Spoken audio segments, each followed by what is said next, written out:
You're listening to Blue Radio, bringing the vibe. And a very good morning to our listeners back at home. Thank you very much for joining me once again. My name is Maristella Kimbio, right here on the We Talk Show, your host as always. And yes, you know, on the We Talk Show, we're always discussing matters affecting our society and how we can better the society that we live in. So for today's show, we have amazing guests all the way from Mission Relief Africa in the house. And before then, I'm going to give them an opportunity for them to introduce themselves individually, watuambie their names and what they do right there for Mission Relief Africa. So welcome. Hi everyone, my name is Noor Omar. I'm coming from Mission Relief. I work as a program and communication officer. Thank you very much. Welcome. Thank you. Yes. Asante sana. My name is Rafiq Rauf. I'm the founder or founding chair for Mission Relief Africa. And I also have a couple of organizations that I'm either founding them or managing them. So normally what we have is a chain of organizations under Mission Relief Africa or working with Mission Relief Africa. That is Orphan Aid, Kenya, Tanzania. And we have Dear Diary Initiatives. We have a self-motivated group of volunteers. We are also working very close with the Mountain of Mercy. We have Kenya Ostomy Association and so many other organizations that we have them as link of organizations. Yeah. Okay. Thank you very much and welcome to Blue Radio. And before we officially begin, I would like to tell our listeners, in case you'll have a question that will pop in as we proceed, make sure you reach out to us across all our social media platforms at Blue Radio KE and on Facebook at Blue Radio Kenya. You can also message us on our website and we will deliver the question and answer you appropriately. So, moving on, I have seen that Mission Relief Africa has been on for like more than 10 years. So, how has the journey been? I want to know, like, since you guys began until now, how has it been for you? Okay, so what we've been doing is that we've been operating for actually so many years. It's just that we've named it as Mission Relief Africa as from last year. Okay. That the services that we've been rendering to the communities, we've been doing this through different chain of organizations that we have. Precisely, it's almost 20 years that we've been in the community. We've done activities as Orphan Aid, we've done activities as Mountain of Mercy. I've been working or volunteering as a Red Cross volunteer in charge of disaster response, welfare, and so other categories. So all that experience has been brought down to an organization named Mission Relief Africa. Okay. So we found the importance of having a body that is actually going to link other organizations. What we are doing is that we have different organizations who are part of us. So anything concerning orphans, we are handling it as Orphan Aid. Anything concerning disabilities, we are handling it as Dear Diary Initiatives Kenya. Anything concerning trauma counselings, we are handling it as Salam Hub. So like that, we also have an emergency response organization that is called Emergency Medical Response Volunteers, EMRV, and it's supported by Pre-Hospital Care and Aid Worldwide. Wow. So like that, we have different departments. For us, it's organizations, but we call them departments that are working very close with Mission Relief. And every one of them has different objectives. So there's no way that they're clashing in terms of working together. So that is how we've come into existence. Wow, very interesting. And maybe a quick question. I wanted to ask this question before you even proceeded. Why the change of name? Because you said initially you were not as Mission Relief Africa. Yes. So what name was it previously? And then why did you change? Was it like tunataka tu change name or something came up, then you decided to change the name or something? Okay, so we didn't actually change the name. It's like before we used to use Orphan Aid. So that limited us to only orphans. Okay. So we wanted a name that will give us a broad. So we kept Mission Relief and having those small organizations inside. Okay, nice. So, since you've been around for quite a long time, how has been your outreach? How many communities have you reached so far? Like, let's say, for example, is it only like in Mombasa? Have you gone? I've heard you've mentioned Tanzania also. So, like, how has it been, the outreach? So far in Mombasa we have the Kilifi and the Bamba. We have Orphan Aid in Uganda, in Tanzania, we even have in Mandera Orphan Aid. So for Mission Relief, since it started last year, we are trying to reach out and make it well known in those other countries instead of just Orphan Aid. Okay, very nice. Thank you very much. And before then, I'm going to ask our listeners, we're going to take a short break and then we'll be back in very quickly for more. And in the meantime, you can ask questions. I've said across all our social media platforms at Blue Radio KE and on Facebook at Blue Radio Kenya. Thank you very much for tuning in. We have the Mission Relief Africa in the house, so don't forget that. But in the meantime, a quick break as we listen to some music right here, and we will be back very shortly. Welcome back to the We Talk Show. My name is Maricela Kimbio, and we had gone on a short break, but before that, we have a Mission Relief Africa in the house, and we had just started our conversation with them, discussing on our ways in which they have done, or rather projects that they have included to help the society, and that is what we're going to be beginning with right now. So maybe you can tell us, I've seen you've worked with you've had so many projects that you've worked for, and maybe you can highlight for me your recent project that you guys have been doing so far.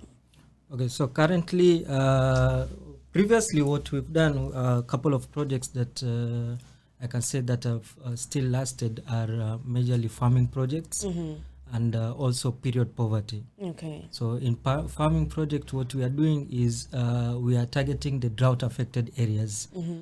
For instance, last year, sometime in September, the government had listed some of the drought affected areas, which also includes Kilifi, Mandera, Garissa, and a couple of other counties. We've targeted Kilifi, that we have farm currently ongoing, and we actually launched it last 2 weeks ago. This is a project where when the area is completely dry, we create a water pan. Making a borehole at such a situation is not possible. The water that you'll get is alkaline, and you can't even use it for irrigation or even for drinking. It cuts down the plants or the crops. So we made water pans along with other donors and sponsors, and through the water pan we were able to make farm projects. So we had organizations coming forward, like for instance Mountain of Mercy, Dear Diary, Orphan Aid, and a couple of individuals. Currently in Bamba, the entire area of Bamba, this is the only farm that is available. There are others who are growing maize, which is normally grown, but in this farm we have spinach, we have tomatoes, we have ladyfingers, papayas, and a couple of others. In fact, even watermelon is growing there. Wow. So it was hard. We are having the similar project that we've opened in Tana River, Garsen. We've also opened a farm in Mandera when we went to visit. So we are looking at such projects to uplift the community. The other one that is strongly holding on or picking up right now is the period poverty project. We are looking into reusable pads. We have actually made reusable pads. We've distributed them along with other support of other organizations, and we've distributed these pads in Mandera, Garissa, Tana River, Kilifi County and Mombasa, to interior rural areas where girls cannot afford sanitary towels. The stories that we have collected from these girls are very shocking. Most of the even viewers or listeners would not have heard about this, of which I would let maybe Noor talk about it. This is what has made us come up with the idea of reusable pads, because the trend of gathering sanitary towels, gathering donations to go and distribute one-time use sanitary pads is actually not helping. We think that we are helping the community, but we are keeping them at the same poverty level for years. The communities are not growing. Us as organizations, we feel like we are doing activities, we are serving the community, but in reality, we are maintaining their poverty level. And that is what we want to change within the donors, organizations, and the community level. Okay, very nice. And maybe you can chip in to whatever he was conversing about. Okay, so coming to period poverty, we had a talk with some of the girls. Like we went to Bamba, so we had a talk with the students, the girl students. Sorry. So there were, the stories are very heartbreaking, but yeah, it's life. If we don't help them, who will? So some of the girls are like saying they don't get the sanitary pads where they have to cut the mattress, use them, the clothes. Some even have to go to an extent where they have to sleep with boda guys in exchange of the money so they can buy. So we're saying why they can't talk it at home. So they're like, we can't talk this problem to our fathers.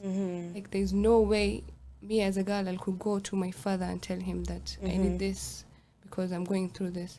So this is a natural thing. So if we can't talk it with our parents, that's where the girls go to an extent and doing some sort of stuff. Some of the girls even sit on the sand. The digger hole. Yeah, the digger hole and sit on the sand for like 3 hours, 2 hours. The menses that has to go for around 7 days just goes for 2 or 3 days and then she's done. So, speaking on period poverty, I had a similar conversation like that the other week, and we were discussing on how it's hard, as you've mentioned, it's hard for some of the girls to even approach their fathers to tell them about, to discuss these issues. Have you ever faced a challenge when you're going to help these girls? Maybe you guys being chased away because you were discussing about period poverty to these families? There are times that we go to the communities and we try and gather them to talk about period poverty. One of the other challenges in the community is not only the girls but also the boys. Because of lack of education about period and menstruation, they start bullying the girls and the girls get stigmatized.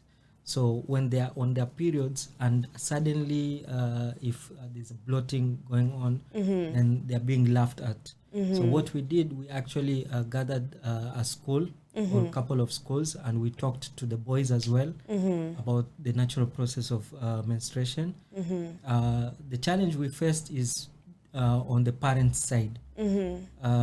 Because of their traditions and their beliefs, they feel talking about period is disgusting issue Shame. and Right. and a shame.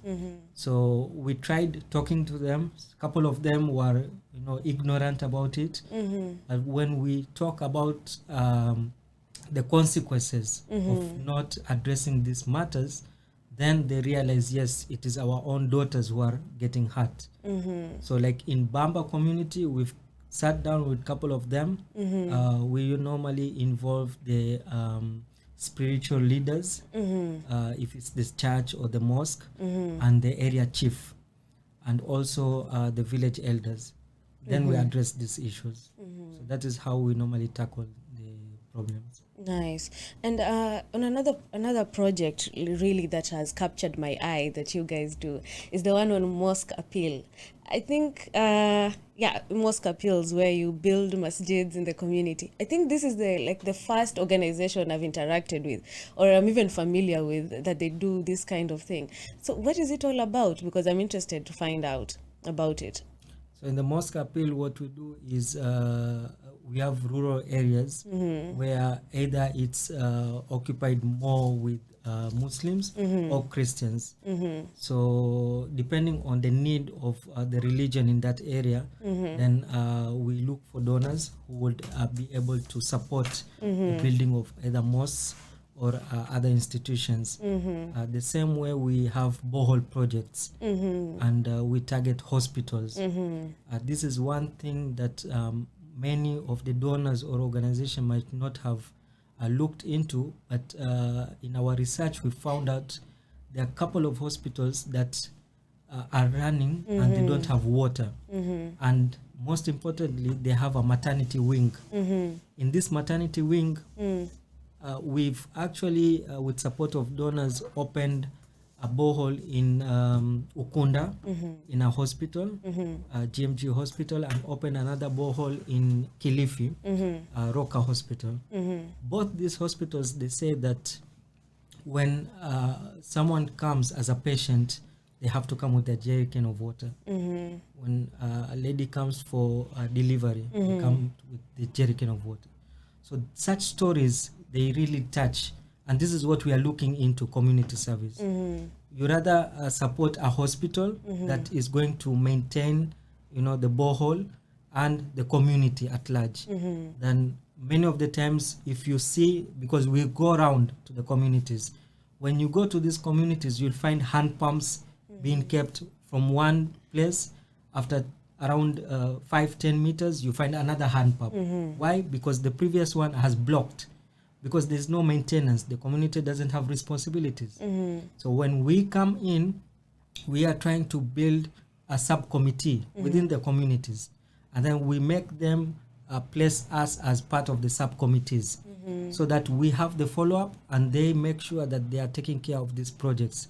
So projects like mosque constructions, children's facilities, if it's boreholes, hospitals, what we are trying to do is community upliftment. If you create a borehole, how is it going to uplift the community? If you create a hospital, how is it going to benefit? There are hospitals that are running, but they are not being supported by its own communities. You find that the community members are ready to go to a government hospital somewhere as a distance and leave that community hospital that is built for their needs. So this is the things that we are looking at. Okay, lovely.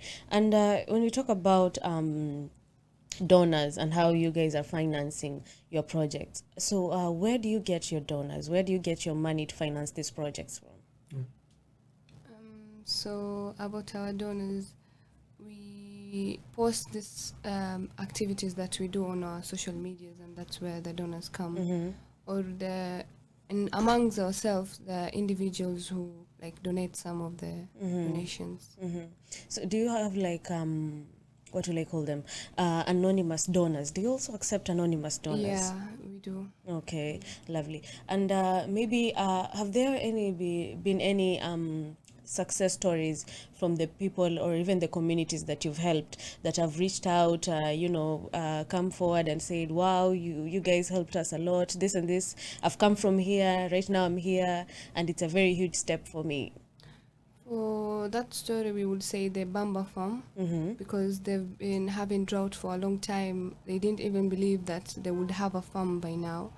So they're thankful that because around in that area, there's some areas where they were no, we can't farm here. It's so dry, there's no water. So they lost hope, and they didn't even open their hands to accept what we were telling them. So in some areas we educated them, trained them, and now we have a farm in Bamba. So that, I would say, it was one of the stories that we could tell. In fact, we also have some of the success stories placed in our YouTube channels, in also Facebook, Instagram.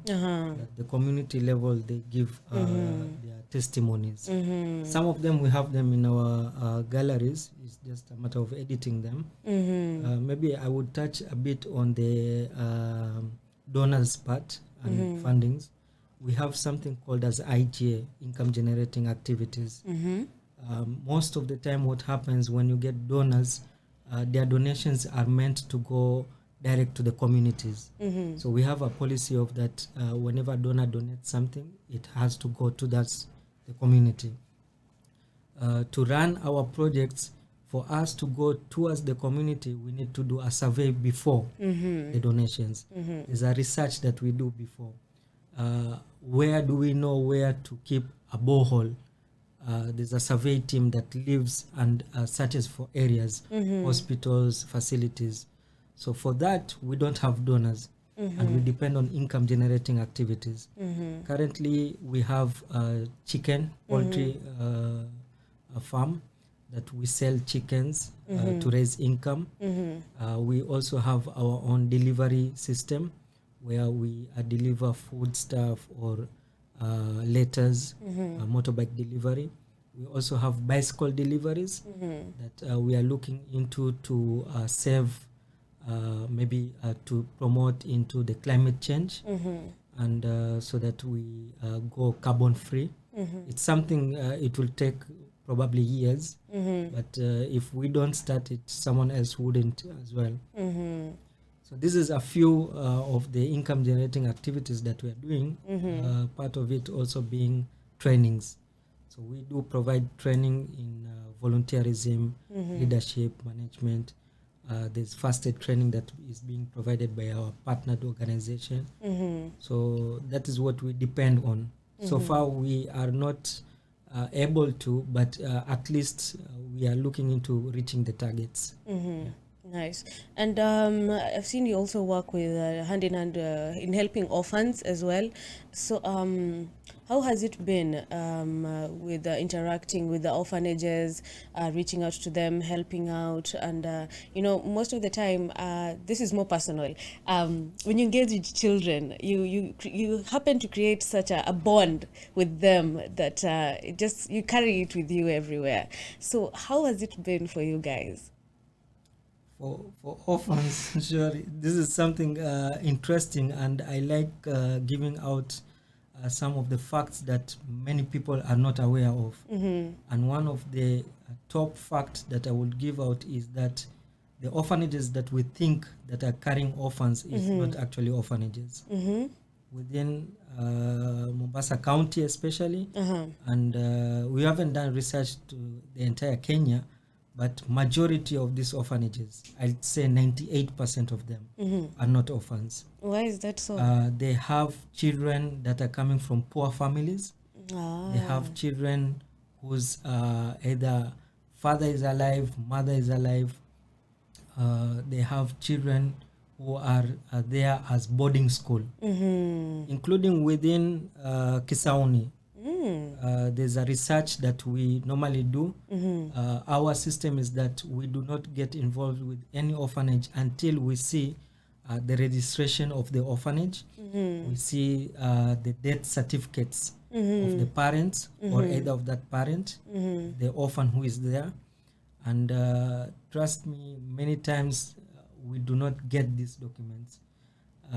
Many times if you go to these orphanages suddenly, you wouldn't see kids. They'll tell you it's 70 kids, 100 kids, but when you go suddenly, you will find about 10, 15 or 20 of them. Of course, they've understood, the orphanages, that the system of donors coming in, they cannot come suddenly. You cannot cook food of people whom you don't know, or sometimes you cook food and the orphanage is already cooking. So what the donors do, they call in advance to orphanages and tell them that a particular day we are going to come.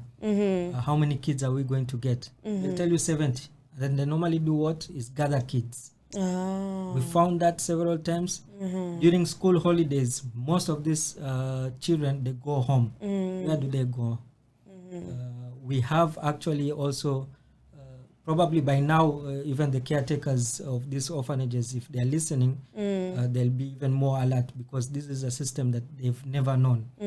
What we do, we go to orphanages. And this is important for the listeners to understand. When we go to orphanages, many of the organizations, they just go, give food, give donations, have some games with them, and leave. But when we go, we sit down. Through the games, we get one or two of these kids, or a couple of them, and talk to them. And the kids tell us that we actually have our parents, we're not orphans, but we are not allowed to speak about these things to you guys. You see, there's an orphanage about 2-3 years. Is it 2 years ago? We, along with the help of other stakeholders, we managed to do a sting operation in Mwakirunge that was kind of having children abuse in it and so on. So these orphanages, what I'd say is more of children's home for poor families. And also when you give them donations, most of them have their own shops, the caretakers. So imagine giving them bales of flour and it does not actually reach there. It goes to the shops. Every now and then you'll find that they have appeals asking for donations. There's no way that a government would allow an institution like Children's Home to be open when it has no self-funding. So it does not make sense. Now, the most of all is that a government has stopped registration of orphanages since 2007 until date. The orphanages are supposed to close down. They've been given, I think, another allowance of 2 years that all orphanages are supposed to close down. What we are looking into in terms of orphanages is the orphans at homes. Those are genuine orphans. But the orphanages at, or the orphans at orphanages, imagine getting donations that, you see, in religion-wise as well, there are some who are very particular. You will be tasked, like we are an organization that we have responsibilities for the donor. If you are tasked to give this particular donation to orphans, and majority of these kids are not even orphans, then you have failed. So the organizations that are out there who are listening, or the donors, I'd suggest if you are dealing with orphanages, make a proper research. There's no harm, there's nothing to hide. You go to the orphanages, talk to the caretaker, go to the area chief. Make sure the area chief actually knows that these are orphanages. And if there are orphans in those orphanages, then prove it. How will you prove it? You need to show death certificates. There's no point. This is something new. I never really realized that that's what goes on. I mean, these people are exploiting children, calling children there. I think I witnessed something like that. There is a certain orphanage. I want to mention it. It's somewhere in Utange. So there were very few children there. So this one time, our church decided to go there and give donations to them. We cook some chapatis, we eat with them. And then when we got there, we found so many children. So we were even shocked, like we just came with one bell of unga ya chapati, and we knew the children are not a lot. They're like, let's say 10. So hiyo nyingine itabaki, they will keep eating. So now we're there and there are so many children wondering, where were these ones? Then they said, the last time you were here, they had gone for a trip, nini. But it never really occurred to us that maybe they had gathered these children for their own benefit, really. One problem that many organizations are having is that they want to work alone. And that is why such informations are not being shared. What we have in Orphan Aid is that we have a WhatsApp group that has currently around 29 different group leaders of different organizations that have similar objective of children or orphans. If your organization is going to an orphanage or a place to donate, they will post in the group. So I know my donations will not go to the same place and overload donations. So we avoid duplication of donations. There are many times orphanages or children's center will request for mattresses. And it has happened. We go with mattresses, and there's another organization that has already reached with the mattresses. They won't refuse. They'll accept. They'll hide the previous one. They'll accept the next one. Every time you go to the orphanages, you'll find the status of that center is bad. Why? So that it attracts donors. So this is a business that is going on. So, quick question. There's a question here by some guy named Samuel. Samuel is wondering, you've talked about water solutions, digging boreholes and wells. So, what happens when you go to a very drought-stricken area, and the hakuna njia ya kuchimba hizo boreholes, like there's no water anywhere?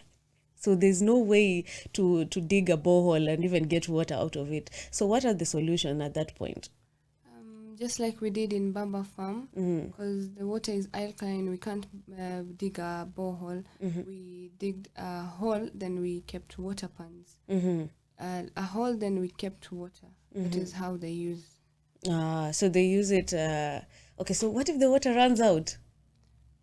We keep on refilling, or sometimes it rains. Because for Bamba, they said for like 3 years it didn't rain. But after we built the water pan and all the farming process and stuff, it rained. Okay. Like for instance, the one in Bamba, there are a couple of them. The one near the water pan near the farm currently has water equal to about 2.1 million liters of water. So that type of water is going to last them until next year around January, February. So these water pans are normally very large. And yes, it takes a lot of effort to get donors to fill this water pan. Even if you fill 2-3 trucks of water, you might not even be able to see the water. But with help with a couple of donors, several of them, it is possible.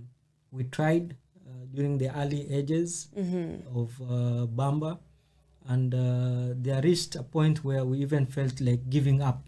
But because of the motive and being pushed up, we managed. And currently in Bamba, even the nearby communities come to that farm to buy crops. The crops, instead, if in the market it's being sold at 10 shillings, the Bamba farm would sell it at 5 shillings or 2 shillings. Yeah. The water is being given for free. For it to be affordable even for the others.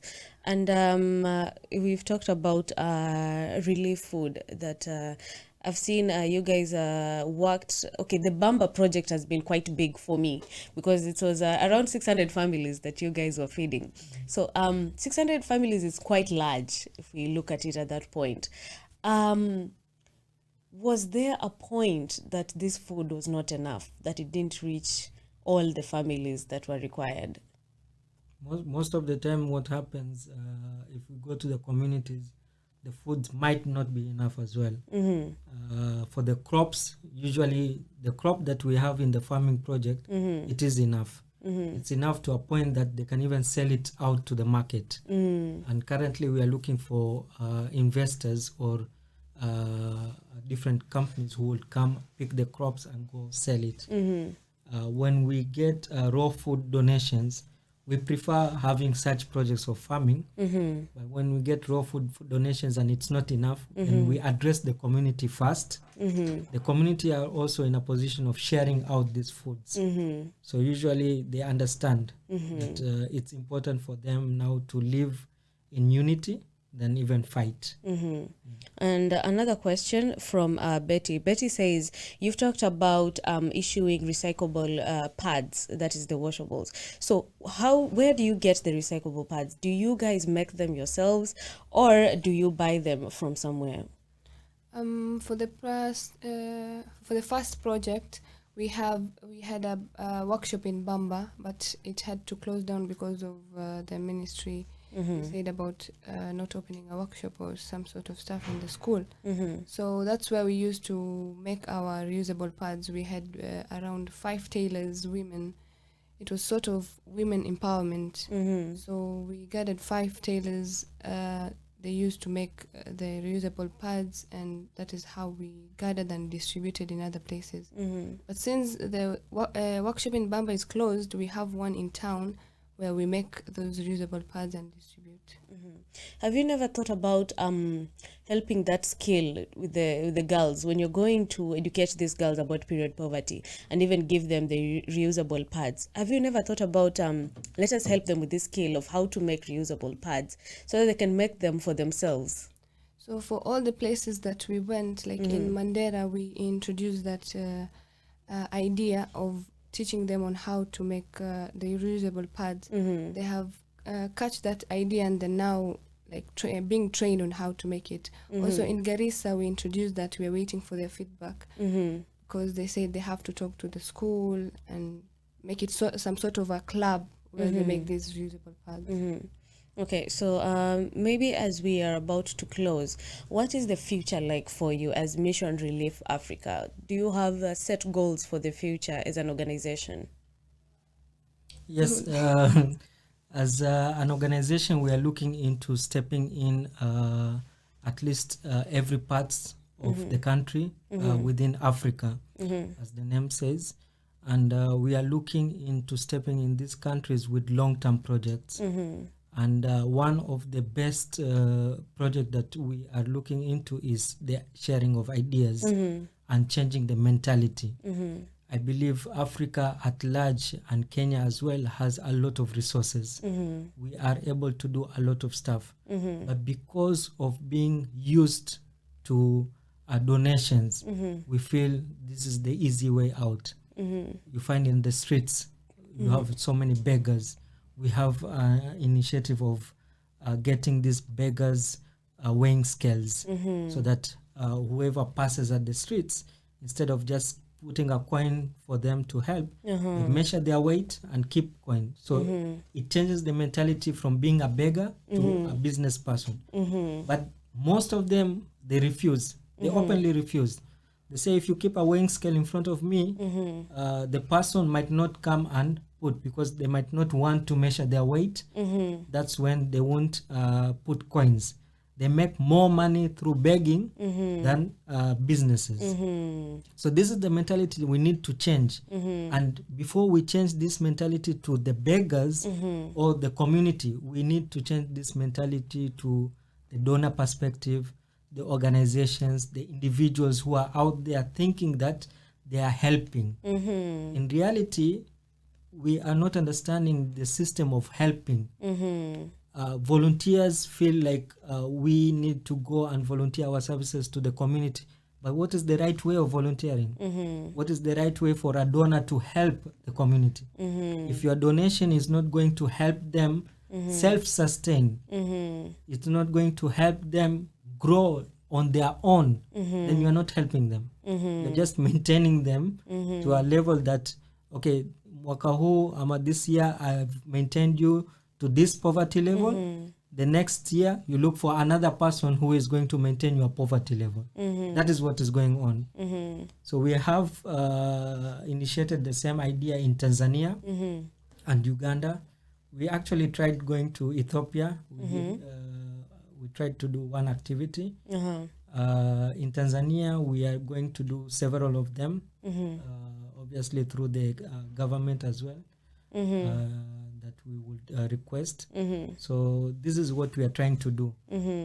Our future as an organization, we are looking into changing the mentality of how donations and donors work.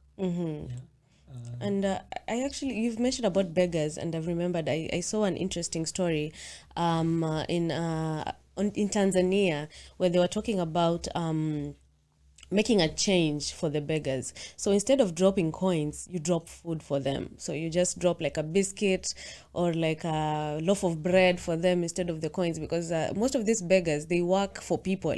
So hizo pesa zenye wanapata, they take them and take them back to someone who is in charge, and that is also another way of exploiting them. So I don't know if I think this thing should actually be initiated also in Kenya to help these people, because most of them are under some fishy organizations that they use them for their own gain. And it's not something new, it's something that has been there, even been documented. It has been investigated by even police and even the government, so they're aware of this. So I think it's much better, and I like what you guys do in your organization. And maybe to close up, you can give us I'll give each and every one of you an opportunity.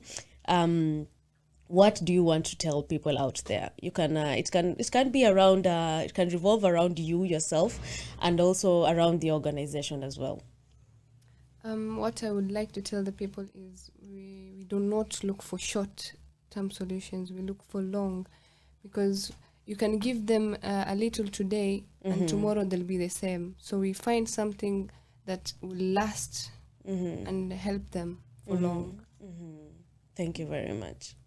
Yes, what I'd like to say is that most of the times we have organizations or individuals who would not prefer working with someone else. And for that as well, we have a group called Self-Motivated Volunteers, where you as an individual, if you want to go and donate something, and maybe because you do not trust, or maybe because of your bad experiences with other organizations, you cannot work or trust an organization or an individual, then we can also give you ideas. We can give you the right type of beneficiaries where you go yourself personally and donate. We've had a couple of them as well for this system of supporting the communities. Many of them, even when we give them bread or food at the streets, we actually have a program that is running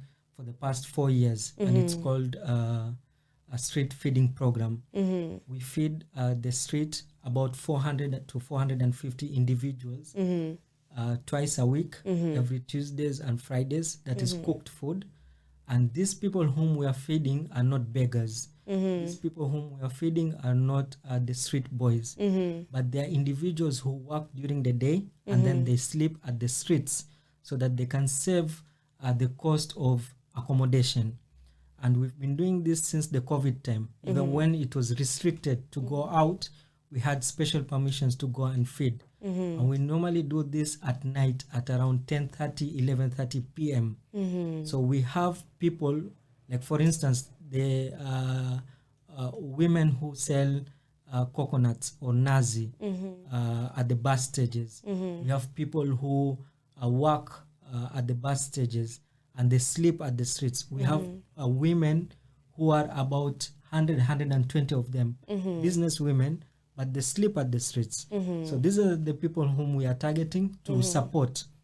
And I think that is how we are going to eradicate even the beggars at the streets. When they find that they are not, we are not getting enough donors or support, then they will change their mentality. They'll be forced to change their mentality.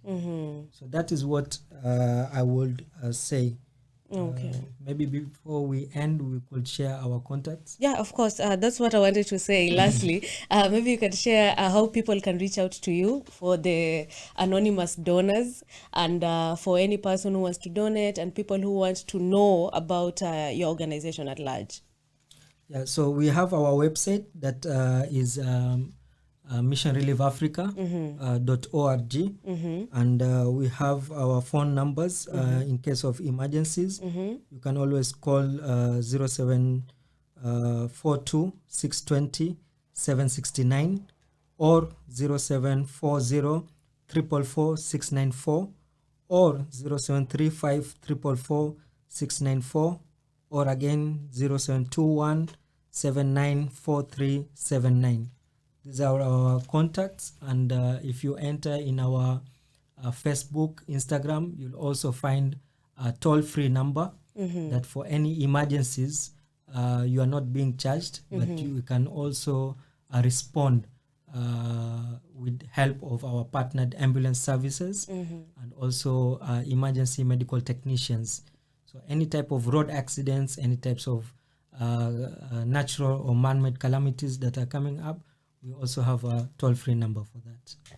Wow, thank you very much for that. I've had an amazing opportunity. I'm really glad that I met you guys today. I meet a lot of organizations that help people here every Saturday. So it's a very good privilege that I've met an organization that has been around for quite a very long time. And you've said it's about 20 years now. So I'm really, really happy. I appreciate you guys being on Blue Radio today. So thank you very much. And to all our listeners, thank you. And for all those who missed out on the opportunity of engaging in this conversation, don't worry. Keep your questions coming in, or rather, you can visit them on their website and they will answer you in case you need any inquiries and in case you need any assistance from them. But until then, I want you guys to stick around because we still have another amazing guest on our way very shortly. So my name is Maricela Kimbia on the We Talk Show, so stay tuned for more. You're listening to Blue Radio, bringing the vibe.